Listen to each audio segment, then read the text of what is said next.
Welcome to The Planted and the Poured, a space for real conversations about life as it is while we're becoming who we were created to be. Can I ask you a question? When was the last time you got together with someone just because you wanted to be together? Not because it was someone's birthday or a holiday or because you had a perfectly planned party. Those things are wonderful, and I love an excuse to celebrate. But when was the last time you just invited someone over for dinner, or grabbed coffee, or sat around a table for a few hours just talking and laughing, just because you wanted to be together? Recently, a friend invited me to a small gathering at another friend's house, and when I got there, the person who invited me hadn't even arrived yet, and the friend whose house it was had no idea I was coming, and they were in their pajamas. But instead of it being awkward, they were so excited to see us, and we hung out, and we had such a great night making s'mores and just talking. Sometimes the best nights are the ones that were not planned at all.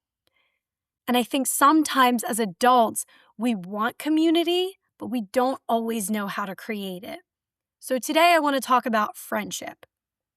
We're not trying to make a million friends, but we're trying to intentionally cultivate community, especially in seasons of our lives when friendship doesn't always happen as naturally as it did when we were younger.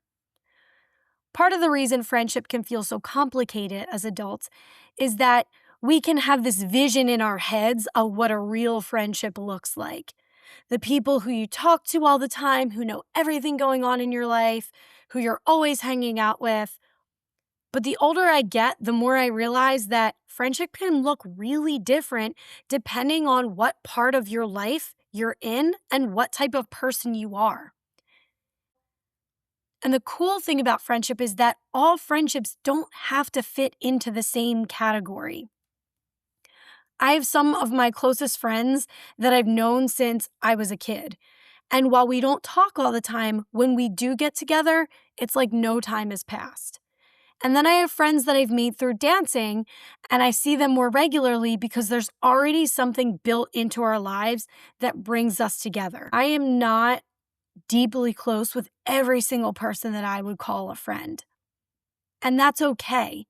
Social media can give us this idea that every friendship needs to be best friend level intimacy. And we can put so much pressure on friendship because we're looking for that person to meet every friendship need that we have. But friendships can be layered. You can have some people that know your entire history and others that you just chat with after church. Some people you want to have over for dinner, and there are other people that you just want to be around when you're out because they bring good vibes. And then there are other people that you can call when your life completely falls apart. All of those relationships can matter and can make up your village. Friendship doesn't have to look one certain way to be meaningful. But I do think that friendship requires something from us as adults that it didn't necessarily require when we were kids. Because when we were younger, so much of our friendships were built into our lives already. We saw the same people at school every day, and we had sports and activities and sleepovers that were managed by the adults for the most part. But now that we're the adults, we don't always have those built-in opportunities anymore. And if we want people in our lives, we have to be the ones to create those opportunities to actually be together. One of the ways that I've tried to do that is through my home. I've always been really aware of the feeling that a home can create. My husband's parents were not the type to throw big parties, but what always fascinated me about their house was that anyone could show up and they could just come right in and have some coffee, and there was usually cake involved too. You just felt welcome. My best friend's house had a similar feeling. Her parents loved to have a lot of people around. There were always leftovers being pulled out of the fridge and offered to whoever walked through the door. We're seeing a common theme here. I remember one time that my friend and I had plans to go out to dinner, and I came over her house to pick her up, and her parents had their friends over, and we ended up talking and having such a good time that we abandoned our dinner plans and just stayed with them for the rest of the night. And I remember thinking, I want this when I have my own home. When I got married, I realized that that kind of environment doesn't just happen. You have to make room for people. And so that's something that my husband and I have really tried to cultivate. So we have barbecues for Memorial Day and 4th of July. We throw a Halloween party. We are usually one of the first people to offer to have people over for dinner. We've even hosted other people's parties in our home. So we know the people who the party's for, but we let them invite whoever they want as long as they're not a serial killer. So I've had occasions where people have been walking through my house and I don't even know who they are, and I'll introduce myself. We also make time to go to other people's events, even if we're busy or tired, because that's really important. I've recognized that sometimes people want community, but they're waiting for someone else to create it. So I figured I would be the person to step up and do it. And I'm not judging people if that's not your vibe. I understand. Hosting is a lot of work. Your house gets messy, you're tired, you have to make plans, it's expensive, but I love it. I would rather spend money on a party than clothes or jewelry or a handbag or getting my nails done because I love making things feel special. I love having a theme. I don't care if my kitchen looks like a frat house after a good party. I remember one year we had a barbecue and my grandmothers were sitting in the kitchen and someone came inside after being in the hot tub and walked to the bathroom, dripping water on the floor so that they could go get changed. And they had asked me if it was okay. And my grandmother's eyes nearly popped out of their heads. And I said, it's not a big deal. I'm going to wipe it up and I'm going to steam the floor later anyway. I love when people come to my house and feel like they can be themselves and kind of just plop. My house has been affectionately described as a black hole because once people come over, they don't leave. But also, I recognize that you don't have to throw the best parties to have an inviting home. You just have to make room.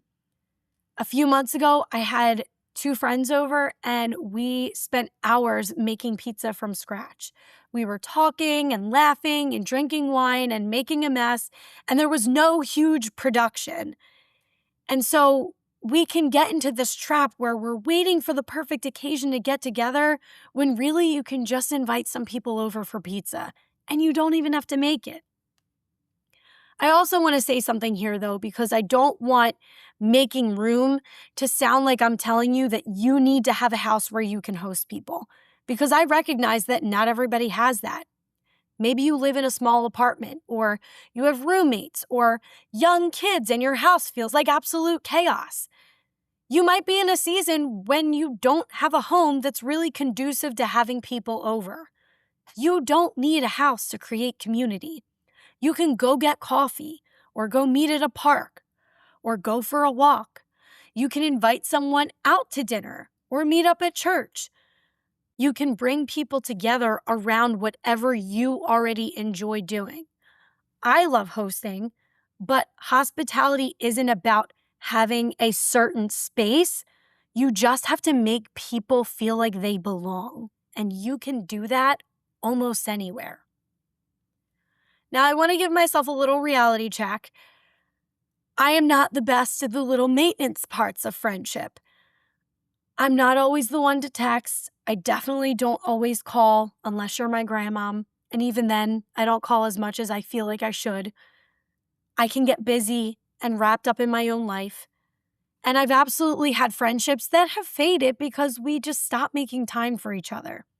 So I don't want to sit here and pretend that I've got the whole thing figured out, but something that I've been thinking about is that if I'm not naturally great at keeping up with everyone, how can I make sure the people I care about actually know that I care about them? I've challenged myself to try to text people as soon as I think about them, even if it's just a, hey, I'm thinking about you. We also hold parties throughout the year so that we can invite the people that we don't see all the time. A couple years ago during Lent, I gave up social media and decided to write one person a handwritten note for every day of Lent and mail it to them. And that did some amazing things for some of my relationships. It wasn't a beautiful written monologue. It was just, hey, I'm thinking about you. I hope you're doing well. I would love to get together. We don't always need a huge friendship intervention. We just need to let somebody know that we remembered them. And this is something that I'm still learning. And it's part of the reason that this podcast exists. I keep in touch with the Embrace Grace alumni, but when a new semester starts, I naturally get laser focused on the new moms. But I don't want to forget about the women who've already graduated. And so I created this podcast as a way to reach out to them without sending a message every week. Hey, just checking in. This is my way of saying, I'm still thinking about you, and here's something that I hope encourages you. Now, maybe you're listening to this thinking, okay, but what if I don't actually have a community yet? Because it's one thing to say make room for friendship when you already have people in your life. It's a little bit trickier when you're starting from scratch. So one way for you to get started is to go where the same people regularly go and also become a regular. One of the easiest ways that I've made friends as an adult is through dancing because I see the same people over and over again. And I didn't start dancing with the intention of making new friends. It was just something that I liked. But as you see people regularly, you make up conversation. Or you happen to have a brother who already has friends in that environment, and you just steal them like I did. Proximity creates opportunities for friendship, just like when you were little. And for you, this could be something like going to a workout class or volunteering or joining a hobby group or going to church. It doesn't have to look one certain way. A really good place to start is the library. My library offers meeting times for people who are working on a craft, and you can just work on it together and chat with the people who show up. They also do a sound bath once a month, which I really like. They also have a creative writing group where people can get feedback on the pieces that they're working on. Whether it's the library or the gym or a church, there are a lot of ways for you to connect with other people that have similar interests, which is a great starting point for any friendship. The other thing that's important is that sometimes you have to be the one who initiates. It can be really hard to say, hey, do you want to grab coffee? Or, hey, do you want to come over? But a lot of times the other person also feels weird, and you just have to be the bigger person and take the initiative. You don't have to find all of your people all at once either. But if you start putting yourself in places where your people can find you, that's a great spot to begin in. That being said, you don't have to chase people. One thing that I'm learning in my 30s is that I need to stop begging people to be in my life. And I've gotten better at this. I'll reach out, I'll invite them to things, I'll show up for them, but I'm not going to beg. If somebody is not matching the energy that I'm giving, I'm going to let it go. I'm not going to plead with people to spend time with me. And it's okay that friendships can naturally change. Some fade because you don't make as much time for each other anymore. Some fade because of the different seasons of life that you're in. Some aren't healthy. And some are just made for a particular era of your life. Making room for people doesn't mean that you have to force them to stay. But I am really passionate about friendship because it's bigger than friendship. Community gives us so many things. People who will celebrate with us, people who show up when things fall apart, people who can know our kids and our stories and can offer wisdom, people who will notice when something is wrong, and people who just make ordinary life more fun. I've personally seen in my life how having good people around you can actually strengthen a relationship. When my husband's mother was sick, there were people who showed up for us, and I really felt the power of a village. And I think we've gotten far away from the idea of a village in modern life because modern life tells us do it yourself, raise your kids yourself, manage the house yourself, have a career, be healthy, have a great marriage, don't ask for help. And then we're shocked when we're exhausted.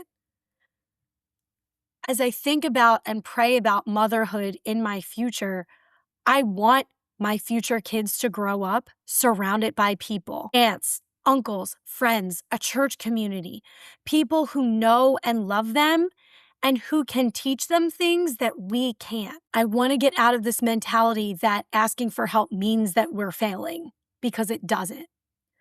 One of the things I love most about Embrace Grace is that we don't just give a mom resources. We're trying to surround her with people. And one of the reasons that I love the baby shower so much is because we invite the community in, because I want these moms to physically look around that room and realize that there are people in her corner. And I also think it's important that the community doesn't just disappear after the baby is born. We have had leaders help moms get settled into their apartments. We've gone to visit them and meet their babies. We've cooked dinner for some of our moms when they were just exhausted.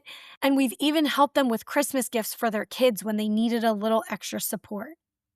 And while I'm not always the best at staying in touch with every single mom by myself, some of our other leaders are much better at that than I am, and I'm really grateful for them. But I've made it known to our moms that they can always reach out to me if they need something. Because to me, that's what community is supposed to look like. It's not just showing up for the big, beautiful moments, but it's continuing to show up in the ordinary days afterward. It's saying, you're not doing this alone. We are still here. I started Embrace Grace thinking that I was going to help create community for these moms, but I didn't realize how much community it was also going to create in my own life. It's connected me and my husband to amazing people. It's made us more involved in our church, and it's just led to these beautiful experiences that I never would have gone through if I hadn't been part of this amazing ministry. So I'm not telling you that you need more friends. But it is important to make room for the friendships that you already have. And that can look like inviting someone over, or going to the thing that you almost canceled, or sending a text, writing a note, being the person who says, I'll host. It could be joining a group, or even just letting someone help you. It could also look like letting go of a friendship that you're trying to force. You don't need a perfect house, or an elaborate dinner, or a huge circle of besties. You just need to be willing to make room in your life, whatever that looks like, because we're not meant to do life alone. Thank you so much for listening. If I said something that was helpful, please consider subscribing to the podcast and sending it to someone you care